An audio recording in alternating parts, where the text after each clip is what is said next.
when someone pulls away and you respond by ignoring them. What you often don't realize is that silence doesn't just create space. It creates a breeding ground for assumptions. And assumptions are dangerous in any relationship. When two people stop talking, they don't just pause the connection. They invite a flood of unspoken stories into the gap. He's telling himself a story about why you're no longer reaching out. You're telling yourself a story about why he stepped back in the first place. And neither of those stories is necessarily true. But without communication, they begin to feel like facts. What usually happens in this silence is a cycle of misinterpretation. You think, if I ignore him, he'll see how much he misses me. Meanwhile, he's thinking, she's clearly not interested anymore. You think your silence will make him value you more, but instead he concludes that you've emotionally checked out. And because pride is a powerful force, he's not going to chase someone who appears to be indifferent. So, instead of creating closeness, your silence deepens the distance, and both of you quietly begin to drift further apart. The risk here is that emotional detachment isn't always loud. It doesn't always come with dramatic arguments or obvious signs of disconnection. Often, it's subtle. It's the quiet erosion of intimacy that happens when two people stop addressing what's really going on. And once that erosion sets in, it's very hard to reverse. Because the longer someone feels disconnected, the more they start to adjust to life without you. They start building routines that don't include you. They start telling themselves that the relationship must not have been as important as they thought. And eventually, they stop missing what they no longer feel. That's the hidden danger of silence. It doesn't just create space, it normalizes distance. What began as a temporary pause can turn into a permanent disconnection simply because neither of you was willing to bridge the gap. He pulled away to regulate his emotions. You ignored him to protect yourself. And in the absence of dialogue, both sides assumed the other was done. The other risk is that ignoring sends mixed signals.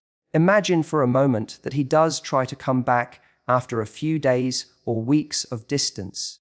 If you've spent that time completely ignoring him, what he's met with is inconsistency.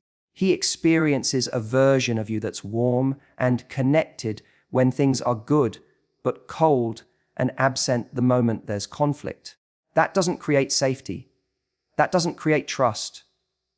It makes him wary of opening up because in the back of his mind, he's thinking, if I stumble again, will she just disappear on me?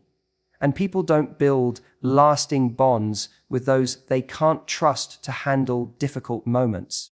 Ignoring also shuts down the possibility of clarity. Maybe his pulling away isn't about you at all. It could be work stress, family pressures, or personal struggles he hasn't shared. But when you ignore, you never get the chance to learn that. You never give him the opportunity to be vulnerable about what's actually going on. Instead, both of you remain stuck in your own separate interpretations, and in relationships, clarity is everything. Without it, you're making decisions based on guesses, not truth. Now, I'm not saying you should always be available, or that you should excuse repeated withdrawal without boundaries. That's not healthy either. But there's a huge difference between setting boundaries with communication and weaponizing silence. One is about clarity. The other is about control. Boundaries might sound like, I've noticed you seem distant lately. I want to give you space if you need it, but I also need to know where we stand. That's honest. That's respectful. And it gives both of you the chance to make an informed decision about how to move forward. Ignoring, on the other hand, says nothing at all. It leaves him guessing, and it leaves you waiting, hoping that your absence is sending the message you want it to. And here's the uncomfortable truth. Sometimes ignoring is a way of avoiding your own pain. Because as long as you're silent, you don't have to face the possibility that he might not come back. Silence allows you to stay in limbo, to hold on to the fantasy that he's missing you without actually confronting the reality. But limbo is not a safe place to live. It keeps you stuck in uncertainty, and it robs you of the chance to either repair the connection or move on with clarity. Another hidden risk of ignoring is that it can make you start playing a role instead of being authentic. You might act like you don't care when inside you're deeply invested. You might try to appear detached when your heart is anything but. That creates a split between how you feel and how you act, and that split is exhausting to maintain. It also undermines intimacy, because intimacy requires authenticity. If you're performing indifference in the hope of getting a reaction, then you're not actually showing up as yourself. You're showing up as a version of yourself crafted to control the outcome. And relationships built on performance eventually collapse under the weight of their own inauthenticity. And perhaps the greatest danger of ignoring is that it closes doors that might have remained open. Because even if he did pull away, even if he was struggling, even if he wasn't sure of what he wanted, there was still the possibility of repair. But by ignoring, you may shut down the chance for reconnection before it ever had the opportunity to happen.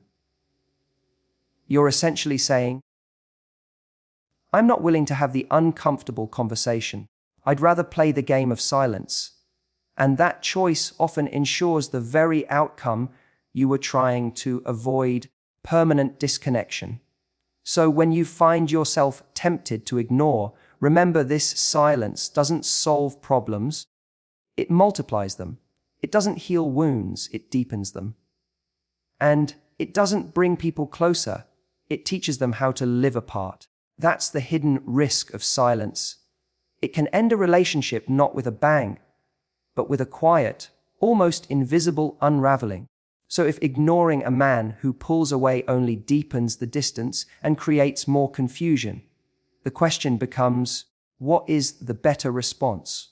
Because doing nothing isn't the answer, and chasing him isn't the answer either. What actually works is finding that delicate balance between giving space and maintaining connection, between respecting his process and honoring your own needs. And that balance begins with one-word communication. Now, I don't mean constant communication or relentless questioning. I'm not talking about bombarding him with texts or demanding explanations the moment you notice him stepping back. That kind of pressure rarely leads to closeness. What I mean is having the courage to speak clearly and calmly about what you're observing without fear of scaring him off and without the need to dramatize what's happening. Something as simple as, I've noticed you seem a little distant lately. I'm here if you need space, but I'd love to know what's going on in your head. Can do more for your connection than weeks of silent punishment ever could. Because in that moment, you're not chasing and you're not ignoring. You're simply being honest. And honesty is disarming. People underestimate how powerful honest communication can be when it's delivered without desperation. When you speak from a place of calm self-assurance, you give him the freedom to show you where he stands. Maybe he'll open up about stress he's been carrying. Maybe he'll admit to feeling overwhelmed by the pace of things. Or maybe he'll reveal that he's uncertain about what he wants. Whatever his response, you win. Because clarity, even when it's painful, is a gift. It allows you to make decisions based on truth, not assumptions. The other part of this balance is how you hold yourself when he does pull back. If you collapse into anxiety and put your entire life on hold until he comes back, he doesn't just feel the weight of his own emotions. He feels the weight of your dependence too.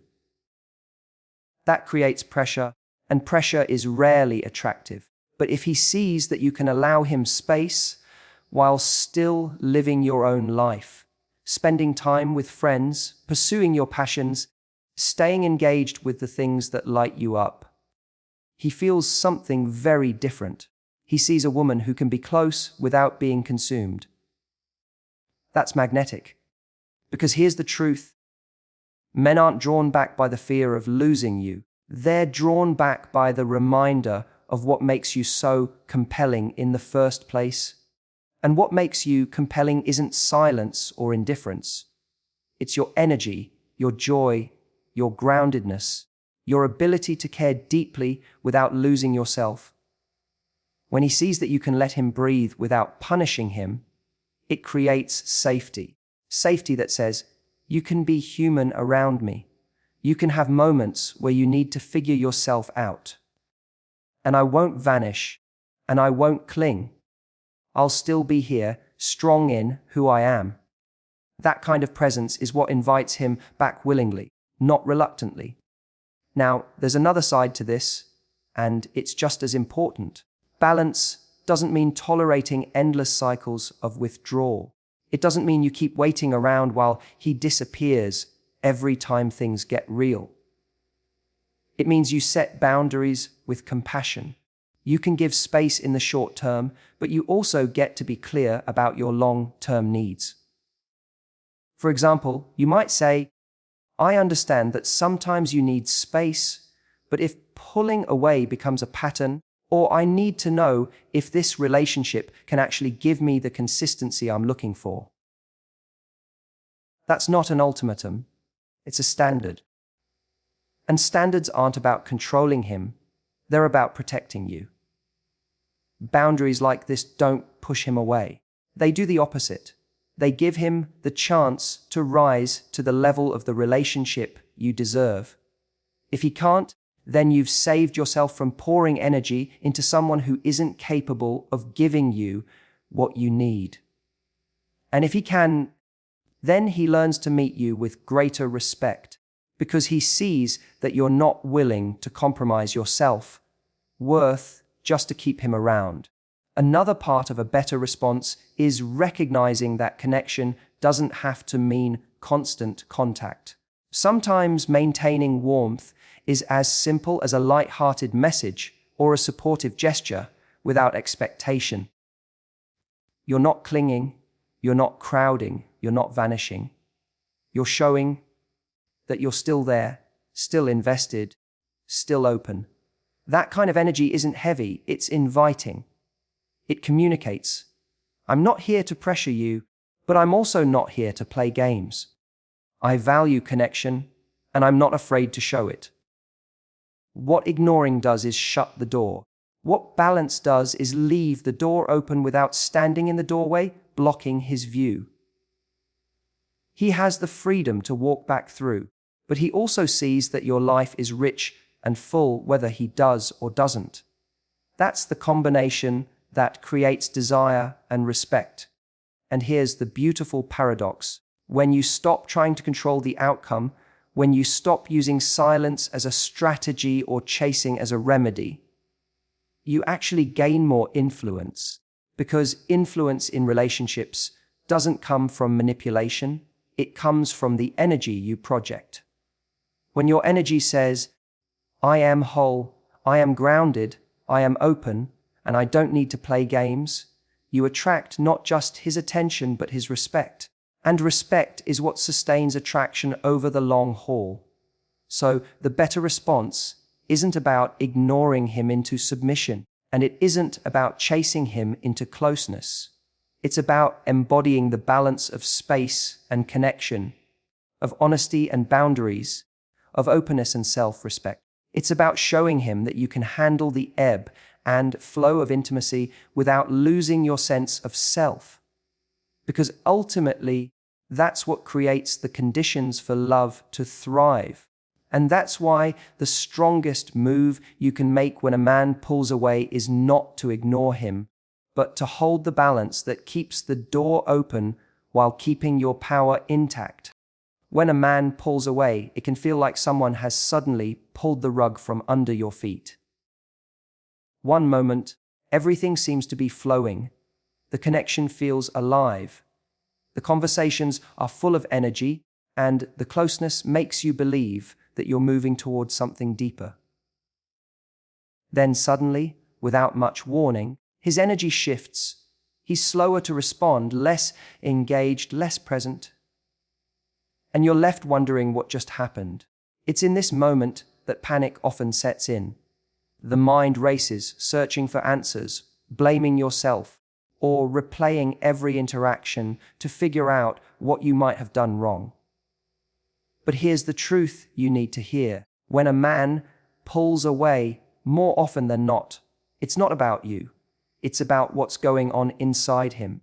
Men pull away for many different reasons, and the instinct to retreat is often built into the way they process stress, uncertainty, or emotional overwhelm. Think about it this way: just like some people need to talk out loud to think clearly, others need silence. Some need closeness when life feels heavy, others crave space. For many men, when emotions become intense, whether it's the pressure of commitment, the vulnerability of getting closer, or even unrelated stresses from work, family, or personal struggles, the natural instinct isn't to lean in, but to lean back. It's a way of regaining equilibrium, of making sense of feelings that don't yet have words attached to them. But here's where it gets tricky. When you see him pulling away, it feels deeply personal. You've opened yourself up, you've invested, you've let him into your world, and now he seems to be retreating. It feels like rejection. And when something feels like rejection, the human instinct is to do whatever it takes to close the gap, to bring him back close again. You may want to call more, text more, or push for reassurance. The problem is that pursuit rarely brings him back. In fact, it often makes him retreat further because he hasn't yet found his balance. So, the psychology of pulling away isn't about whether you're good enough, pretty enough, interesting enough, or worthy enough. It's about him being in a place where his emotional system is telling him, I need to step back to process what I'm feeling. He may not even be consciously aware of why he's doing it. Sometimes he'll tell himself he's just busy. Sometimes he'll justify it by pointing to external stresses.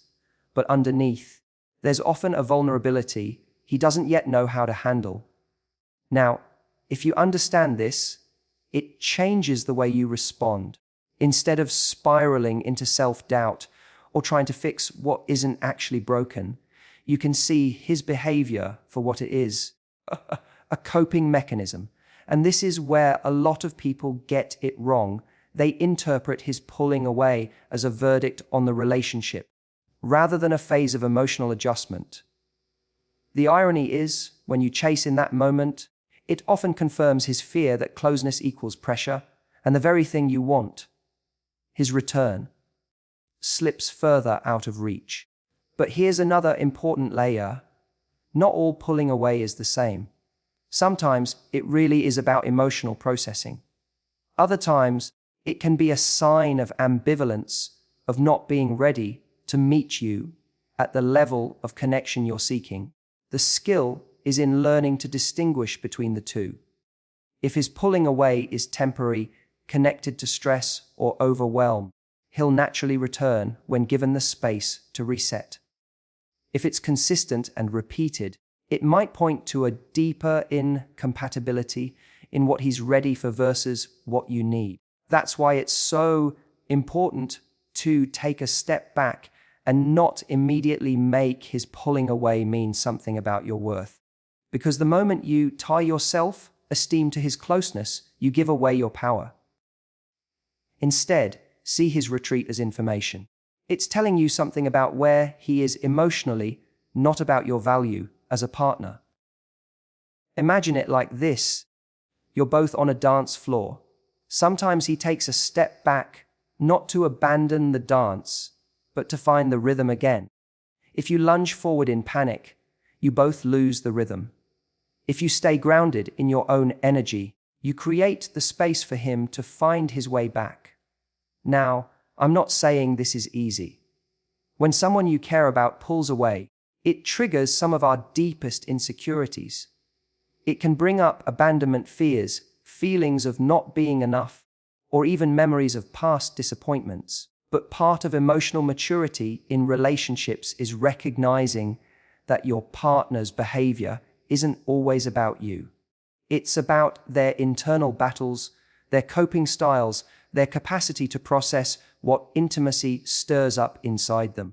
And here's something powerful. When you understand this, you don't have to panic when you see him retreat. You don't have to abandon your sense of self or chase after him in desperation. You can acknowledge his process while still holding on to your standards. You can give space without collapsing into fear. You can stay connected to your own life, your own energy, your own joy, instead of putting everything on hold while you wait for him to figure himself out.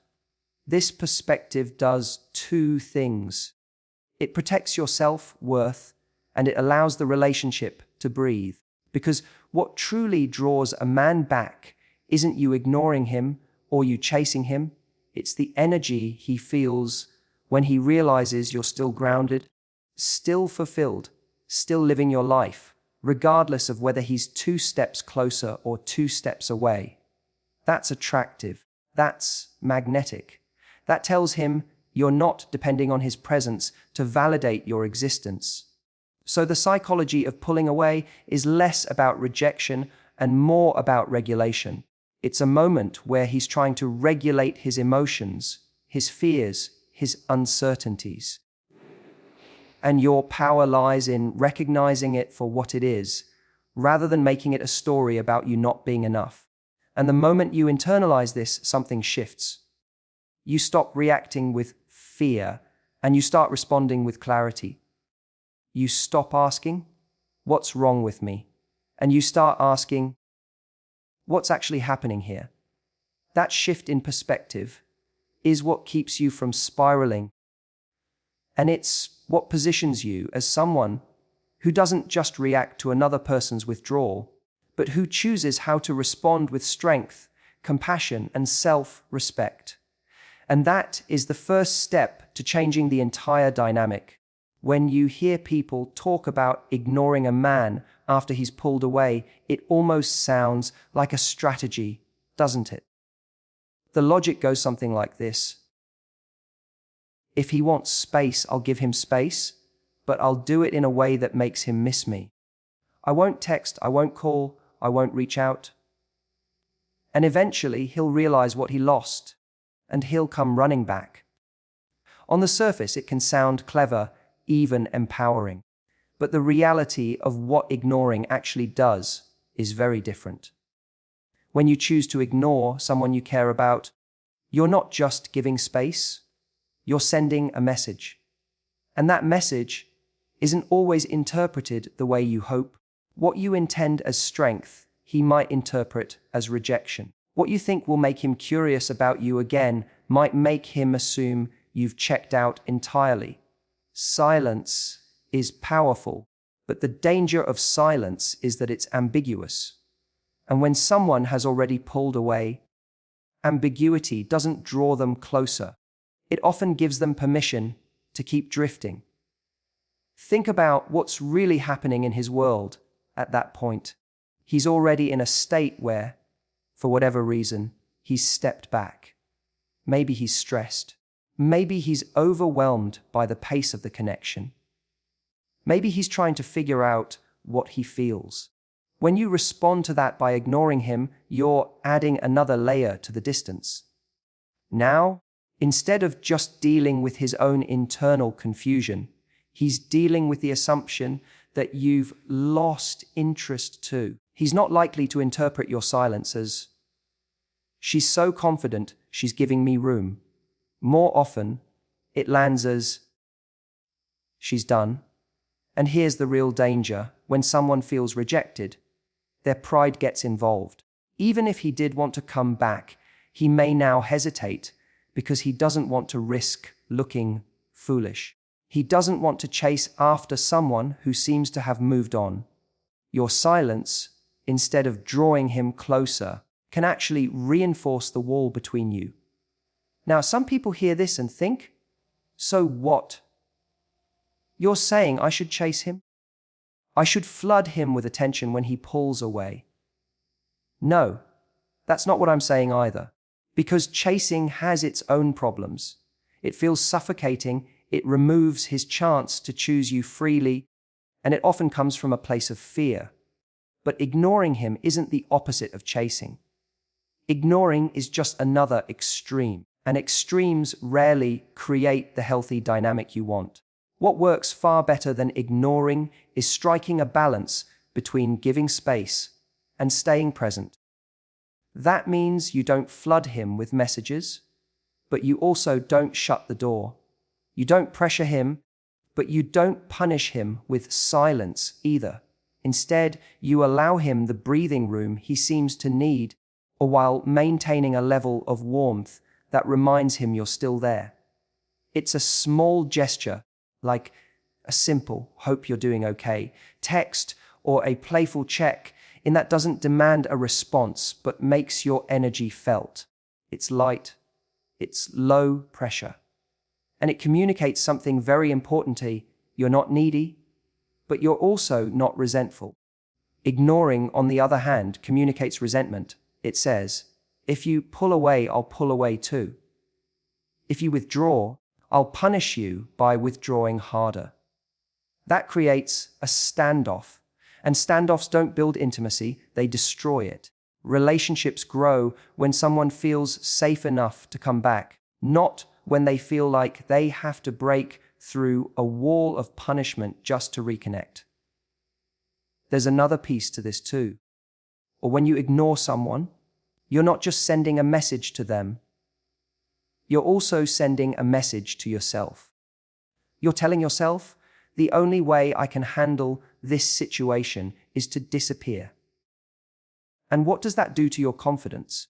It reinforces the idea that you're powerless, that your only move is to shut down. And when you operate from that place, you stop showing up as your authentic self. You stop showing up as the vibrant, engaging, confident person who attracted him in the first place. Let's be honest. Most of the time when people ignore, it's not coming from a place of true peace and indifference. It's coming from hurt. It's coming from fear.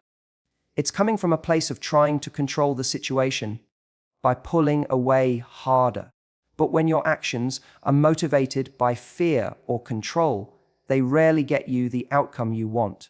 They might give you a temporary sense of power, but it's fragile. Because deep down, you're not really in control. You're just waiting for him to notice your absence, and your sense of worth is still tied to whether or not he comes back. So the real question isn't, should I ignore him? The real question is, how do I show up in a way that honors my standards without closing my heart? Because ignoring might make you feel strong for a moment, but it doesn't create connection. It doesn't create clarity. It doesn't create trust. And ultimately, if what you want is a real relationship, those are the things that matter. And here's the final irony. The men who do come back after being ignored often come back for the wrong reasons. Sometimes they return not because they've realized your value, but because their ego was bruised. They felt replaced, they felt slighted, and they just want to reassert themselves. That's not love. That's not genuine desire. That's someone trying to soothe their pride. And that's why making him miss you by ignoring him isn't the kind of foundation you want to build a relationship on. What actually builds attraction and connection is when he sees that you can handle his temporary retreat without falling apart, but also without resorting to games. When he sees that you can give space without punishing him, and that you can maintain warmth without chasing. When he sees that your world doesn't collapse when he takes a step back, but it also doesn't harden into ice. That balance is magnetic because it shows strength and compassion at the same time. So, if you're ever tempted to use silence as a strategy, ask yourself, am I doing this because it's truly aligned with my standards? Or am I doing it because I hope it will make him notice me again? Because if it's the latter, then it's not strength. It's fear dressed up as strategy. And fear will never get you the love you really want. And that's the truth about what ignoring really does. It doesn't pull him back. It pushes him further away.